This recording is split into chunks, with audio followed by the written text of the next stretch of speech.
রকম মনোভাব, এটা হওয়াই স্বাভাবিক। আমাদের অনেক পুলিশ ঠিক এই সময়ে আপনাদের পাশে পুলিশকে না দাঁড়িয়ে দেওয়ার কোনো উপায়, আপনারা পুলিশের দিকে বন্ধুর হাত বাড়িয়ে দিয়েছেন, আপনাদের পাশে তো দাঁড়াতেই হয়। এর জন্যই আমি বলছি, আপনারা যেটা চলমান রেখেছেন সেইটা বেগবান করার জন্য যা রসদ যোগানো দরকার, যা শক্তি সরবরাহ করা দরকার, আমি সব কিছু করব, আপনারা লেগে থাকেন। আমি আরো কিছু কথা বলতে চাই, যেহেতু আমার মনে হচ্ছে যে আমি অত্যন্ত একটি সুন্দর পরিবেশে আজকে এসেছি, একটি সচেতন সমাজের মধ্যে এসেছি। আমি গতকালও মাদকের উপরে কেদারনগরে একটি প্রোগ্রাম করেছি, কিন্তু দেখেছি ওই এলাকার মানুষের চিন্তা ভাবনা একরকম, আর আপনাদের এখানকার লোকজনদের চিন্তা ভাবনা আরেক রকম, সম্পূর্ণ ভিন্ন ধরনের পরিবেশ। আপনাদের যে পরিবেশ আমি পেলাম, এই পরিবেশে কাজ করলে মাদক থাকবে বলে আমার মনে হয় না। আপনারা সমালোচনা করতেছেন, পাশাপাশি সচেতন করতেছেন, সেই সাথে সাহায্যের হাত বাড়িয়ে দিচ্ছেন। আমি গতকাল ওখানে প্রায় 100-রও বেশি ভিজিটিং কার্ড দিয়ে এসেছি, যে ভাই আপনারা আমাকে সরাসরি ফোন দেবেন, দিনরাত 24 ঘন্টার মধ্যে যে কোনো সময় আপনারা ফোন দেবেন, কিন্তু একটি ফোনও আমি সেখান থেকে পাইনি।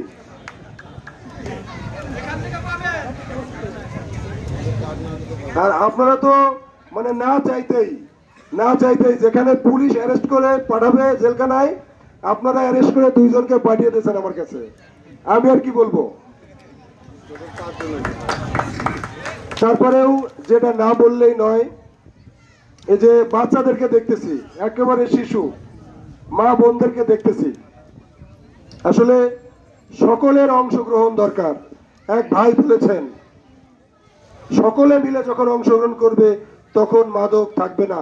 আমাদের মুন্সিগঞ্জে আলমডাঙ্গায়, গড়গড়ি, গোবিন্দবর্গী কোনো মাদক দ্রব্য তৈরি হয় না, দূর থেকে আসে। তা আমরা যারা সচেতন সমাজ আছি, বিভিন্ন শ্রেণী পেশার মানুষ আছি, আমরা যদি সবাই কাঁধে কাঁধ মিলিয়ে মাদক দূর করার কাজে অংশ নেই, মাদক ব্যবসায়ী পালাতে বাধ্য, না হইতে সে ভালো হতে বাধ্য, যে কোনো একটা হবে। তারপরেও আমি বলবো, বর্তমান যে সামাজিক প্রেক্ষাপট, আপনারা অত্যন্ত সচেতন অন্য এলাকা থেকে, কারণ এরকম বিশ্লেষণধর্মী কথাবার্তা মানে সমাজের লোকজনদের কাছ থেকে খুব কম শোনা যায়। এই যে বাচ্চারা বসে আছে, ছোটবেলা থেকেই যদি আমি তাদেরকে মানে নৈতিক শিক্ষায় যদি সমৃদ্ধ না করি, যদি ধর্মীয় শিক্ষায় তাদেরকে সমৃদ্ধ না করি, তাদের মধ্যে মাদকের যে ভয়াবহতা সেটার বিষয়ে যদি আমরা সচেতন না করি, তাহলে কি আসলে প্রকৃত অর্থে মাদক দূর হবে না। আগে সচেতন হওয়া দরকার। আমি একটি উদাহরণ সব জায়গায় প্রায়ই দেই, আমি যে আমার কাছে তো অনেক ধরনের মাদক আছে, আমি তো থানার ওসি, আমি অনেক মাদক দ্রব্য উদ্ধার করি, আমার কাছে ফেন্সিডিল, ইয়াবা, গাঁজা সবই তো আছে। আমার ডোপ টেস্ট করে দেখেন তো আমার ভিতরে মাদক পান নাকি। কিন্তু মাদক যার কাছে নাই, যে একবার অভ্যস্ত হয়ে গেছে, বন্ধুর পাল্লায় পড়ে হোক, প্রতিবেশীর দ্বারা প্রভাবিত হয়ে হোক, বা সমাজের যে কোনো খারাপ দুষ্ট লোকের দ্বারা প্রভাবিত হয়ে হোক, সে তো মাদক ক্রয়ের জন্য দিক বিদিক মাঠে ঘাটে বনে জঙ্গলে ছুটে বেড়াচ্ছে। পকেটের টাকা না থাকলে সে মা বোনের কানের দুল ছিঁড়ে টান দিয়ে নিয়ে যাচ্ছে। আসলে ও হিদায়িত কাণ্ড জ্ঞানহীন হয়ে পড়েছে। মাদকের ভয়াবহতা আপনারা বিস্তার আলোচনা করেছেন। মসজিদের যে ইমাম সাহেব আছেন, ওনার কাছে যদি আমি 2 পিস দিয়ে বলি, হুজুর 2 টান মারেন তো, উনি কি টান দিবে? উনি কিন্তু দিবে না। কেন দিবে না? কারণ হচ্ছে উনি ধর্মীয় শিক্ষায় অনেক সমৃদ্ধ। উনি জানে যে নেশা করলে আমার নামাজ হবে না। আমার একইভাবে সচেতন করার দরকার যারা বিভিন্ন ছাত্র আছে, বিভিন্ন যুব সমাজ আছে, যে আমি যদি মাদক সেবন করি আমার ব্রেন নষ্ট হয়ে যাবে, আমার পড়ালেখা ভালো হবে না, আমি বিভিন্ন রোগে আক্রান্ত হব। ইভেন আমার যদি সন্তান আসে, আমার স্ত্রী যদি সন্তান আসে, আমি যদি মাদক ব্যবসায়ী হই, সেও বিকলাঙ্গ হয়ে জন্ম নিতে পারে, সে খারাপ অবস্থায় পৃথিবীতে আসতে পারে। এছাড়া আমরা যারা বিভিন্ন ধর্মের মানুষ আছি, আমি একজন মুসলিম, আমি মুসলিম হিসাবে যদি বলি, নেশা করে তো মসজিদের ধারে কাছে যেতে নিষেধ করেছেন আল্লাহ তাআলা। যে নেশা করে সে যেন মসজিদের ধারে কাছেও না আসে। তাহলে আমি যেটা বলতে চাচ্ছি, আমাদেরকে সামাজিক যে বিভিন্ন শিক্ষা সেটা অর্জন করতে হবে, বড়দের কথা শুনতে হবে, ধর্মীয় পড়াশোনা করতে হবে, আমাদের বিভিন্ন স্কুল কলেজ মসজিদ মাদ্রাসায় এর উপর আলোচনা করতে হবে, ক্ষতিকর দিকগুলো সম্পর্কে আলোচনা করতে হবে। আমি দেখেছি খুব কষ্ট হয় এই পুলিশের চাকরিতে বিভিন্ন অভিজ্ঞতা নিয়ে, যে স্ত্রী তাকে বানিয়ে দিচ্ছে। আপনারা জেনে থাকবেন, আমি কয়েকদিন আগেই আপনাদের এই গ্রাম থেকে একজন দুর্ধর্ষ সন্ত্রাসীকে ধরে নিয়ে গেছি। তার ঘরের ভিতরে যে দেখছি যে তার স্ত্রী জানে যে সে নেশা করে, সে যে এনে রাখে সে সেটা জানে।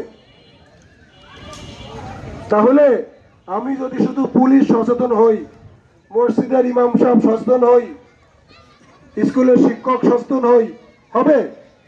আসলে একজন বক্তা বলেছেন যে আমার এই সচেতনতা ঘর থেকেই তৈরি হতে হবে, ঘর থেকে আমাকে এই অভিযানটা শুরু করতে হবে। আমার স্ত্রী যদি অবলীলায় সেটা মেনে নেয়, তাহলে কি আপনি আমি সারাদিন দৌড়ে পারবো না। এর জন্য আমি বলছি, যেহেতু আমার মা বোনেরা আছে আশেপাশে, শিশুরা আছে, বৃদ্ধরা আছে, আপনারা যে জ্ঞান গর্ব আলোচনা এখানে করেছেন, আমাদেরকে এখানে ডেকেছেন, আমরা শুধু বক্তৃতা বিবৃতির মধ্যে সীমাবদ্ধ না থেকে একেবারে প্রত্যেকের ঘর থেকে আমরা এই মাদক বিরোধী আন্দোলনটা শুরু করব। আপনারা আমাকে সংবাদ দেবেন। ওসির নম্বর অনেকেরই জানা আছে, আমাদের থানার ডিউটি অফিসারের নম্বর অনেকেরই জানা আছে।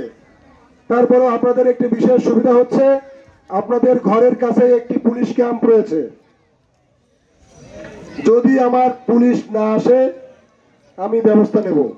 আপনারা মুন্সিগঞ্জ ক্যাম্পের পুলিশকে সংবাদ দেবেন, সরাসরি আমাকে ফোন দেবেন, আমরা আপনাদের সাথে এসে অভিযান পরিচালনা করব। সম্মানিত সুধীবৃন্দ, আপনারা দীর্ঘ আলোচনা শুনেছেন, ধৈর্য ধরে অনেক কথা শুনেছেন। এগুলো আসলে অনেকের কাছেই ভালো লাগে না। আমি নিজেও বলছি, আমাকেও যদি অনেক কিছু করতে হয়, সচেতনতামূলক কিছু করতে হবে।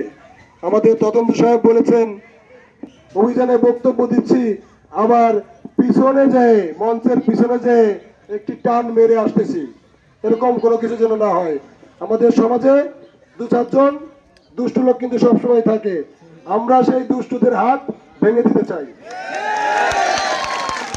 মুখে মুখে কিন্তু আপনাকে উপরে মিষ্টি মিষ্টি কথা বলবে,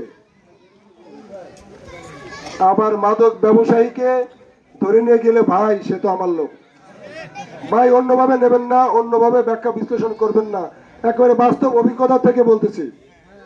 যেহেতু আমি একটি বলার মতো জায়গা পেয়েছি, আজকে আমি খুবই একটি বলার মতো জায়গা পেয়েছি। আমি একেবারে মন থেকে বলতেছি, আমি এই 10 মাস, আজকে কয় তারিখ? 15 তারিখ। আজকে ঠিক 10 মাস অতিবাহিত হচ্ছে আমার আলমডাঙ্গা থানায়। এর মধ্যে ছুটিতে বাড়িতে গিয়েছি, মাকে দেখতে গিয়েছি শুধু একদিন। এর মধ্যে আমি আর কোনো ছুটি যাই নাই। 5ই আগস্টের পরে বিভিন্ন প্রতিকূলতার মধ্য থেকে কাজ করে আপনারা জেনে থাকবেন যেটি আসলে আপনাদের প্রাপ্য ছিল। আপনাদের এই আলমডাঙ্গার ওসি কিন্তু প্রেসিডেন্ট পদক পেয়েছে, এইটার অংশীদার আসলে আপনারা। 5ই আগস্ট পরবর্তী সময়ে আলমডাঙ্গার মানুষ আমাদেরকে এভাবে পাশে থেকে একেবারে ভাইয়ের মতো সহযোগিতা করেছে বলেই কিন্তু অন্যান্য থানা এলাকার থেকে আমাদের আলমডাঙ্গার আইন শৃঙ্খলা পরিস্থিতি তুলনামূলক সার্বিক দিক দিয়ে অনেক ভালো। আপনি যদি মনে করেন যে সারা বাংলাদেশের মধ্যে 2-10টার মধ্যে একটা, তাহলে তাই। এই কৃতিত্ব কিন্তু আপনাদের। কিন্তু এই